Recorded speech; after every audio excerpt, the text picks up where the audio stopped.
Welcome to A Funny Thing Happened on the Way to My Life.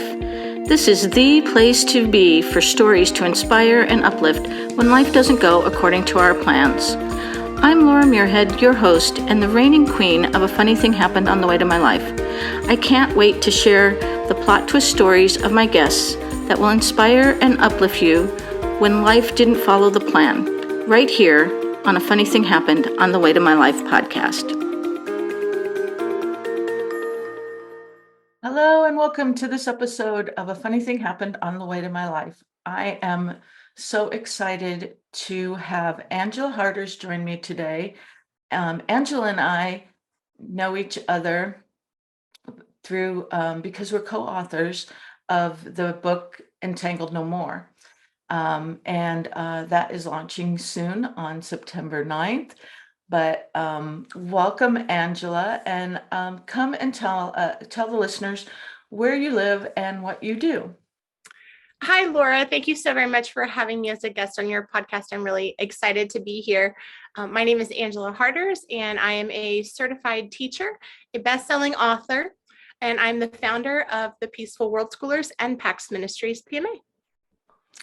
Oh, sounds like you are very busy and have a lot of hats that you wear. I do.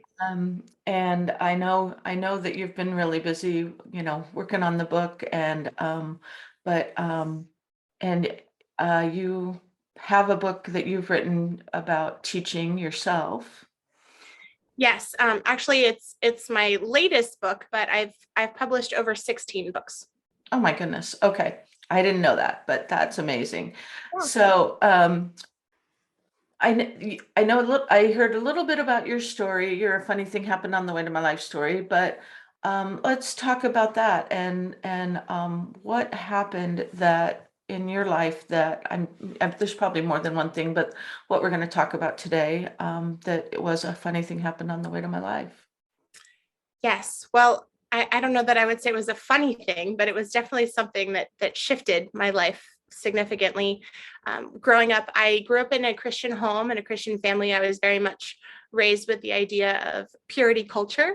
And so I had committed when I was very young that not only was I not going to date until I was ready for marriage, but I also wasn't going to kiss anyone until I was ready for marriage. Actually, until my wedding day. That was my plan. I wanted to save my first kiss for my wedding day. And so you can imagine my surprise when I was teaching. I was preparing for school, and I ended up getting raped by the uncle of one of my former students. And shortly after that, as I was preparing my classroom, I learned that I was pregnant. And so that was the big shift in my life. Like I said, it was definitely not funny, but it was life-changing for me. Absolutely. And this is something that is close to my heart as well. But I can't even imagine what happened to you, especially being a Christian and making. I know there are a lot of Christians who make that commitment, to, that you made, like to say, not even kiss before you're married, and that had to be devastating for you.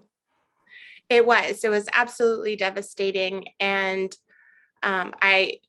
my first reaction, my family had constantly been involved in, like the pro-life movement and helping other women be able to support them so that they can have their babies and have a community that will love them and support them as they choose to raise their children or give them up for adoption. And so that was something that I was very much raised in. And the moment that I found out that I was pregnant, I immediately scheduled an appointment for an abortion. I was mortified. And I can remember thinking, how am I supposed to explain to my family and friends that I'm the quote unquote good Christian girl that doesn't have a boyfriend, that's waiting for, her first kiss on her wedding day, and now I'm pregnant. Yeah, and I imagine everything that went along with, the emotions that went along with being raped, and the fear and I mean, that alone, plus then finding out that you were pregnant. And it was did you say it was the uncle of a former student? Yes. And it was at the school, and like there must be some level of going forward, not feeling safe in your classroom and at the school and things like that as well. Yeah, it actually didn't happen. The rape itself did not happen at the school. Um, but I definitely did feel unsafe being at school because she was still a student at that school. And so occasionally his family would come to pick her up, or sometimes he would come and I would see him there. And so that made it very difficult for me. Yeah, I can't even imagine what that was like for you. Um, and my other question is, shoot, I lost my train of thought because I'm just like caught up in this. But how did you ever tell him that you were pregnant? Did he ever know that you were pregnant? He did know. I did not want to tell anyone. And I'm already kind of a bigger girl, so I tried my best to hide it as much as I could. But my student's mother was a very good friend of mine, and so she could just tell, and she knew right away. And immediately she asked if that had happened from him, and I said yes, and she just shook her head and she said, I'm so sorry. He's known for those kinds of things, and I'm just so sorry. And she just apologized and hugged me. So he did find out eventually. But a lot of people ask me, why didn't you press charges right away or anything like that? And after it happened, I think I was so in shock. I kind of just wanted to move on with my life as though nothing had happened. Um, I didn't want to face the reality of what had happened. I didn't want to talk about it. I didn't want anyone to know about it. And literally, it was 2 weeks later, and I found out that I was pregnant right away. Um, and so yeah, it was very, very difficult. So I chose at that point, when I found out I was pregnant, I had called the police and asked kind of what I should do in that situation. And they said that if I wanted to be able to be safe and to not have him be a part of my life, then I should go on with my life as though it never happened. They said that I could press charges, but that in the state where we live, they really try to encourage father's rights of a child. And they believe that it doesn't matter the way that a child is conceived, that a father can still love and care for his child, and that they want the father, like basically the father's relationship with the child is distinct from the father's relationship with the mother. And so it doesn't matter the way that the child is conceived, that he would still have rights as a father over my child. And so knowing that, I couldn't fathom um, sharing the rest of my life with him or sharing my child with him. And so at that point, I decided that I would go it on my own. And I know that I had said that I had scheduled an abortion appointment, but the morning of my appointment, I actually called in and canceled. And I decided to keep and raise my child herself and myself. And now she is 8 years old. I just give you so much credit for moving forward and having your baby, and and being a single mom at that point. I can't imagine the laws. I'm not familiar with the laws of each state, and I can't imagine again with you how you would deal with that and how you would ever want to share your daughter with him.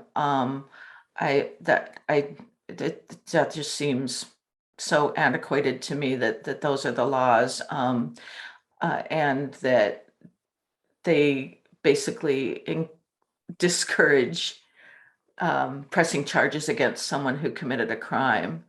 That is it's beyond to me. But s- so you for the several weeks you were going to have an abortion, and then that morning changed your mind? And was there something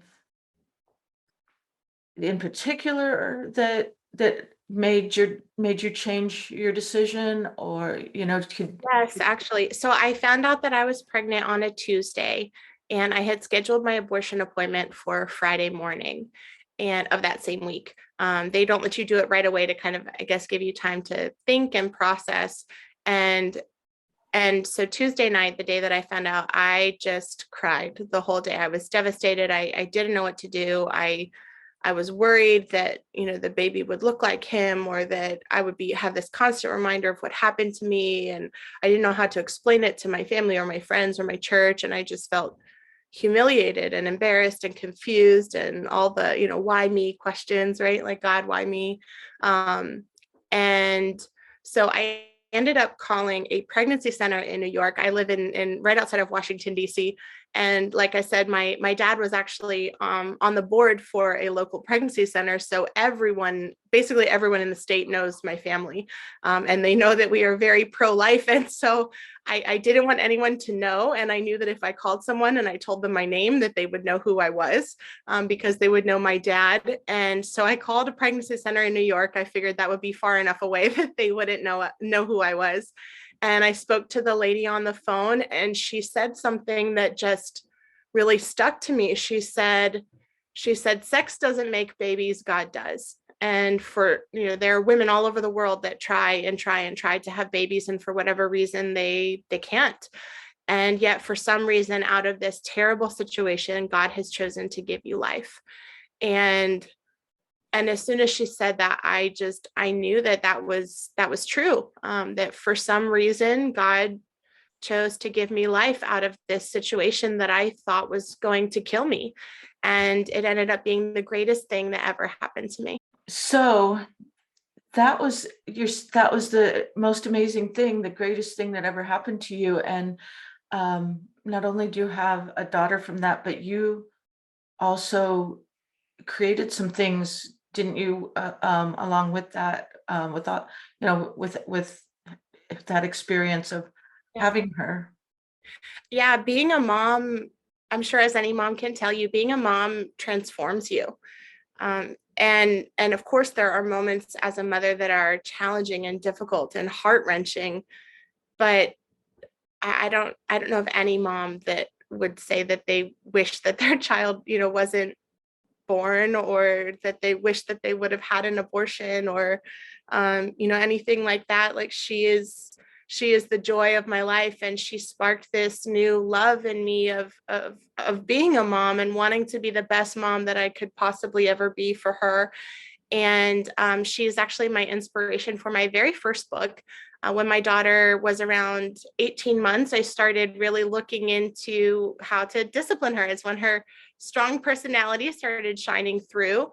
And of course, being raised in a Christian home, I was raised with spankings and things like that. And so I started researching the Bible to see, what does the Bible say about spanking? Because I wanted to do it the right way. And as I started researching and reading the Bible and studying what it said, I found that it actually doesn't say. And there are basically 4 verses that Christians use to kind of twist into saying that, using that as a defense of hitting their children as a form of discipline. And the truth is that those 4 verses do not mean that at all. And so as I learned that, I started compiling together all of my research, and I was like, wow, everyone needs to know this, that spanking is not biblical, and we shouldn't hit our children as a way to discipline them or teach them. And so that became the foundation of my first book, Gospel-Based Parenting. And ever since that, it's been a crazy, wild journey into being an author and a speaker, and about gentle parenting as a Christian. And now that she's 8 years old and going to school, we're also sharing about our journey as we are world schoolers. So yeah, she's been a huge, huge part of my own personal journey of growth and development. That's amazing. So you don't, well, I want to go back for a minute, just for a second, about you not wanting people to know that you had scheduled your abortion, because I think it's hard enough for women who are thinking about having an abortion to schedule it, and then for you to also be your whole family be known, and like this guilt and this shame that for those few weeks before you changed your mind, that must have existed for you, and that must exist for other women who are considering that. Yeah. Yeah, I think that really is a big piece of it. But I think going through that experience really helped me to have a lot of compassion for women that find themselves in a situation where they feel like that's their only option. Because if you would have asked me, 10 years ago, if I would have ever considered getting abortion, I would have laughed in your face and been like, there's no way I would ever think about doing that, much less actually have an appointment scheduled with my name on it. But I think God really used that to help me to have compassion for other women that have been through terrible circumstances, and understand why a woman would get to that point where they would feel like an abortion would be their only option. And at the same time, I hope that God will be able to use my story and my daughter's life to be able to let those same women know that, yes, you may be in a situation where you feel like you have no other option, or you feel that shame or the guilt that you were talking about, and know that there is hope, that there is a beautiful life on the other side of courage. And whatever that looks like, I know that some people are not in a position where, for me, I knew that my parents would love and support me, because they were pro-life. And even though it was hard for them, I was so thankful that they gave us a place to live, and helped with a lot of different aspects of helping care for her or something if I needed to grade papers or whatever. And so because I knew I had a supportive community, it was different. But for other women that maybe don't have a supportive community at the time, I really enjoy helping them create that community, or really being able to come to terms with also the beauty that is adoption. And I've seen many women as well choose to give their children up for adoption, and rather place them for adoption. And they go on to have beautiful relationships with those children later, just not in the role as like the primary caregiver. But regardless of what they're choosing, I hope to be able to be a voice that a lot of times when we get that positive pregnancy test, we think, oh my gosh, there's no way I could ever do this. And I want to be able to tell a woman in that situation, you absolutely can. You absolutely can. You are stronger than you think you are. I love that. And I also want to touch on that, that you said that what the woman told you, that, God created, gave you this life for a reason. And I think that there potentially, for maybe somebody who is struggling with that, is unfortunately, pregnant from a rape, and maybe struggling with that maybe they could find some positive light in that for whatever reason that child is being born of those two people. And if it wasn't for that situation and those two people, that particular child would not be that Yeah. person, would not be that human being, Right. and each one is an individual. So I love that you spoke to that a little bit. And then, so now tell me a little bit about what world schooling is. Yes. So recently I founded Peaceful World Schoolers. And as I mentioned before, I started really researching and diving into this world, which is, I guess, most commonly known as gentle parenting. Gentle parenting is this principle that children are human beings, and they deserve to be treated with kindness and respect and gentleness and grace and love, just like anyone else on the planet.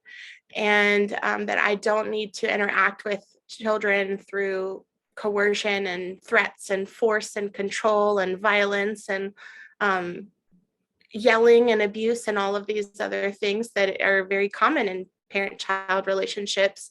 And so as my daughter was growing up, we really had this very strong commitment that I'm not going to treat her in these coercive or abusive ways. I'm not going to threaten her. I'm not going to manipulate her, humiliate her, or try to force and control her in any way. And then when my daughter turned 5, that's when they typically go to school for the first time. And my daughter actually attended a public pre-K for when she was 4. And in those 2 hours that she was there, she had such a terrible experience. Her teacher would yell at the students often. The children were terrible to one another. They just would make fun of each other and treat each other so harshly. And the breaking point for me was when she came home from school. She got off the bus and she had marks around her wrist, and she was crying and said that her teacher had dragged her to timeout. And after that, I said, no more. You will never go back there. And it was the middle of the school year, and she just never went back. And so I figured, I'm a teacher. I'm going to keep her home. I'm going to teach her myself. And so that was what I did. And as I started thinking through the school system in general, I realized that there's so many aspects of the school system that really are abusive. The whole system only functions through force and coercion. And so as we learn about force and coercion, I realized I don't want my daughter to learn in an environment that is abusive or toxic or harmful. I want her to learn in an environment that is inspiring and full of love and joy and passion and excitement and freedom. And so that is what peaceful world schooling is. Peaceful world schooling is a philosophy that we view all of the world as our classroom and all of the people and places in it as our greatest teachers. And so she doesn't have to sit at home and do a boring worksheet about something. We can go out in our real life and experience things and do things and explore, and she gets to follow her passions, and I get to support her in whatever those passions are. And so I started Peaceful World Schoolers, and now that is my mission in life, to inspire parents and families to live connected relationships with their children, full of faith, fun, and freedom. That's amazing. That's amazing. So at some point you quit, you stopped being working at a traditional school. Yes. And when you did that, did you know you were going to move into, is this your main, your main, I don't even want to say job. Is this your main focus at this point, is world schooling? Do you, what, and supporting other families to school this way? Or, I guess I'm asking, what was your transition from teacher to what you do now? That's a great question. I officially left the classroom last year. And I left the classroom and I ended up writing and publishing my latest book, which is called Tales of a Toxic Teacher: Exposing the Cycles of Abuse Within Our Schools. And in that book, I talk about all the things that I've, shared with you now about the way that the system is intrinsically abusive and harmful towards students, in the way that we use force and coercion and threats and bribes and manipulation and humiliation and isolation and all of these other abusive tactics that we see in domestic violence relationships. But when we look at it through the lens of our child's education, it just blows your mind. And so I published that book, and I have been working towards that end ever since. I launched a podcast myself. It's called the Peaceful World Schooling Podcast, where I interview other families that have been living this kind of lifestyle of educational freedom and gentle parenting. Some people may be more familiar with the term unschooling. And we talk about that every week, and people get to share their stories on my podcast. And as you mentioned, we're collaborating together on a book of people that have come out of these abusive and toxic relationships and come out of really terrible circumstances and have really overcome. And so now I'm working on that and continue to help support authors and editors and I love writing and editing books. And actually, my daughter has published 3 books already, and she's working on her 4th book now. It will be her first chapter book. She's written some children's books before, but now she's working on her first chapter book. And as I said, she's 8 years old and loves reading and writing, and just like me. And yeah, it's been a beautiful, beautiful journey. So How incredible that she's been able to publish books already. That's amazing. Good for her. I want to mention, I wanted to ask you, no, I wanted to just go back and say that I can't imagine that your daughter comes home from school with marks on her arms, and it just seems like, it seems like, so it's back in the day, it seemed like it was okay to physically, deal with children, but it didn't seem like, to me, in my naive world, that that was still something that happened in the world today, because it just seemed like it's been so, looked not allowed, I thought. And for her to come home with marks on her arms and her wrists, that is just beyond. And so I can imagine you as a mother, like your mama bear coming out and just being like, oh, no more, we're not doing this anymore. And that's the end of it. And I think that a lot of times that those things that push us to our limit are what propel us to the next step and the next step. And for you, to then create, the your world schoolers, and all of this is the peaceful world schooling community. And it just propels us forward into something else. And that's what I mean by a funny thing happened on the way to my life, these curves and these twists and paths in the road, where you're just like, oh, okay, what am I going to do now? I have an 8-year-old daughter that needs an education. And I know there's a lot of people, at least there's multiple people that I know of, mostly through the social media community, and they're all over the world, that are embracing these ideas and concepts, and not wanting to have traditional schooling and teach their children in the way that you do, as far as exploring the world and learning the world, instead of being told what they should know or shouldn't know, and embracing their creativity. Clearly, you're embracing your daughter's creativity and her passions by helping her to publish books. And I just think all of that is amazing. Mm-hmm. Yeah, it is really remarkable, and it's been wonderful, because not only am I able to help my daughter do that, but I love being able to see other families that are walking in freedom and are deciding to do things in a different way, and are starting to question, the way that we've kind of always done things, and have their own, a funny thing happen on the way to my life moment, where they're deciding to pivot, and they're deciding to kind of go with these twists and turns that life throws at us sometime, and they're just creating beautiful things for their families out of it, and really breaking a lot of these cycles of abuse and violence that many of us have experienced in our own upbringing, as well as in the traditional schooling system. Well, and it's great. I feel like you're like the perfect person to do this, having been a teacher, having that background, so that you have an education background, and know what know about that, but then also having the experience of Christianity, and pulling all of that together, and wanting to, and then educating yourself as far as the different ways to raise children, what mainstream would maybe consider an alternate way of raising your children, which maybe shouldn't be that way, shouldn't be considered an alternate way. And it probably shouldn't even be, I shouldn't be calling it that, but I think for a lot of people who, and even people who might be listening, that might be new concepts, or maybe not. Maybe a lot of people have already embracing these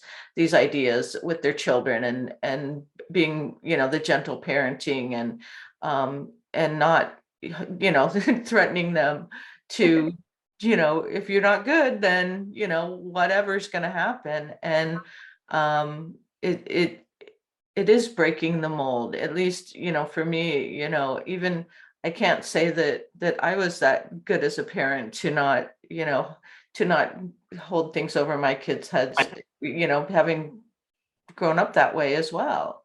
Right. Well, just because you have a commitment to be a peaceful parent, it doesn't make you a perfect parent at all, at all. And my mom is Italian, my background is Italian, and so we're just naturally loud. And so that's probably one of my biggest struggles, is that I struggle with yelling. I by the grace of God, I've never, hit my children or anything like that, but I struggle with yelling, and it really does take a lot of effort to teach myself a lot of these strategies and tools that I never learned growing up.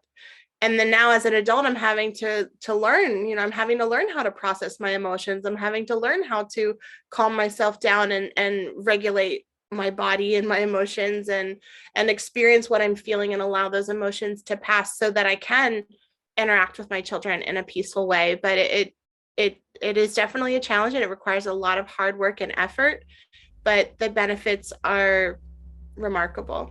It's remarkable. Yeah, I can imagine that that's very challenging, because just thinking about the times when, you're pushed to whatever limit as a parent because of what, work, or, driving kids around, or whatever it is, trying to get dinner on the table, whatever the situation is, that you're just like, oh, I can't, I've got enough on my plate. And then, then your little one comes in, needing something, and you're just at the end. And sometimes as parents, we do just like react Yeah. in that moment, and Mhm. we don't mean to. And so, yeah, to teach ourselves as well, like not only teach them, but to teach ourselves to be better at that. And like you say, recognize our own emotions, and well, okay, what can I do right in this moment to stop what is happening in for myself, so that I don't react poorly to them. Mhm. And even being able to teach our children through apologizing. I think that's something that a lot of parents haven't really thought about, is that when we're human just like our children are, and when we make mistakes and when we act in ways that are not consistent with the kind of person that we want to be, we can take ownership of that. We can take responsibility for our actions, and we can go back and apologize. And I apologize to my children very often when, when I do things that are not kind, or when I'm impatient with them, or when I'm, easily angered, or all of those things. And because it's important that we can communicate to them, I was wrong, and we can model what an apology looks like. I'm sorry that I did that. I know that when I screamed at you, I know that probably scared you and hurt your feelings. And I don't want to be like that. I don't want to treat you that way, because you deserve to be treated with kindness and respect, and apologizing. And then, kids are so gracious and so, grateful. They're very quick to forgive, very quick to forgive. And I think it's a beautiful skill to model for them, and then also for them as well, being able to both ask for forgiveness and extend forgiveness to others. Yeah, I agree. I think that to be able to model to them an apology, and a genuine apology, because there's apologizing, so it's like, oh yeah, I'm sorry. Yeah. And there's an actual genuine apology, Yeah. and change, and hopefully a change of behavior, that goes, that supports that. And that they, yeah, a learning moment for them, a teaching moment for them, like you said, that it's multi-layered. It's, so many good things for you and for them, because I don't think in the past, a lot of times parents wouldn't apologize, and then growing up, you don't know how to apologize to someone. And so that's important, like you said, to extend forgiveness and receive it. It's huge. It's huge.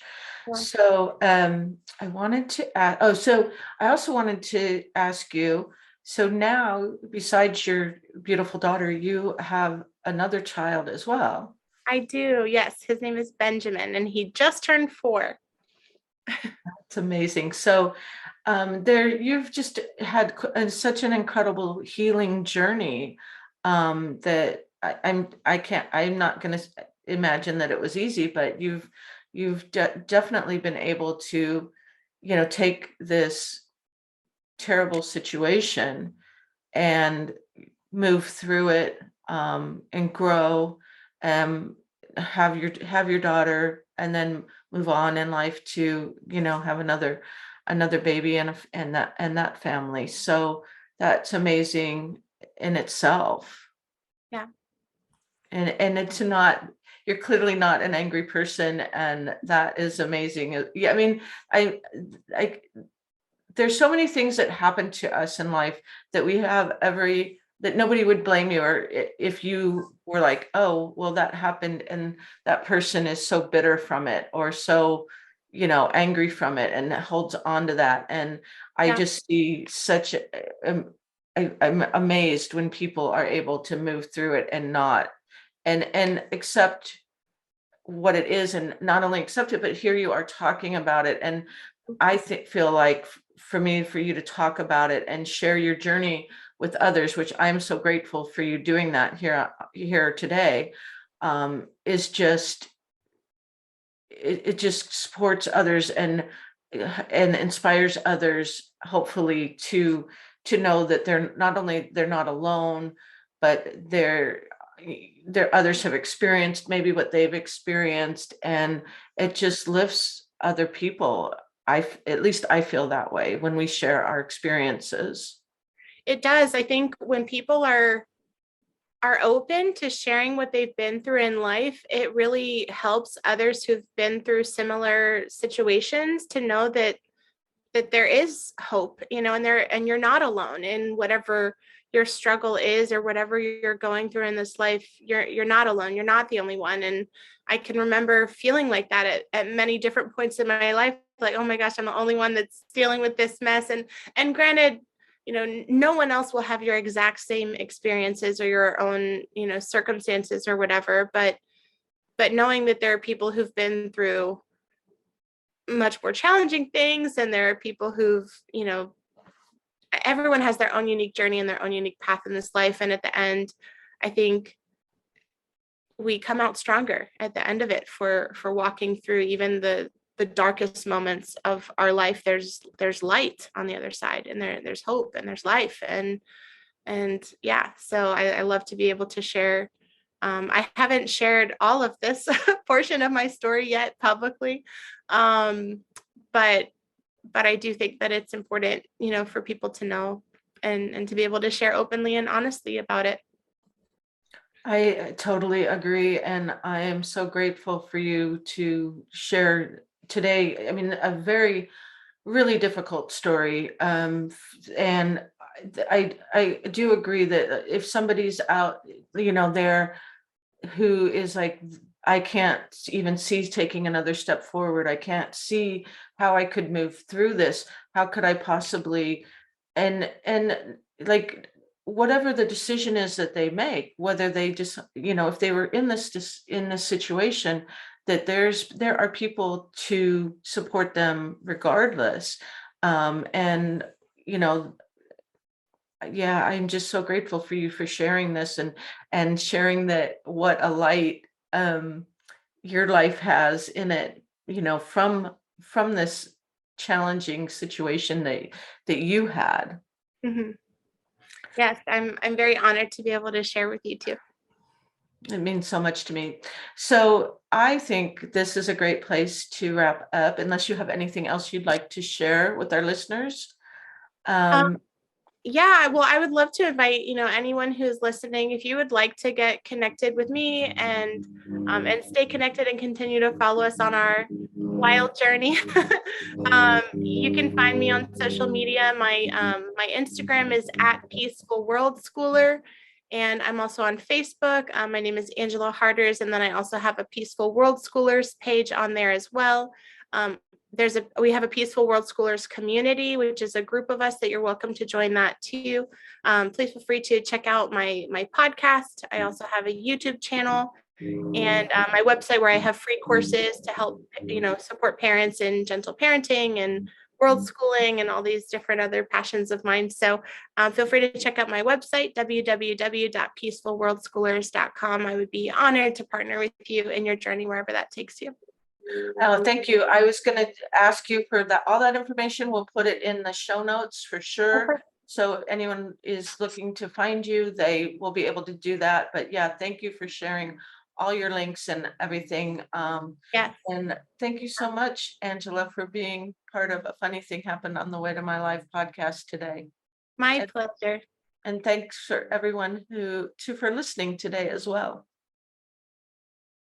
Thank you for listening to A Funny Thing Happened on the Way to My Life podcast.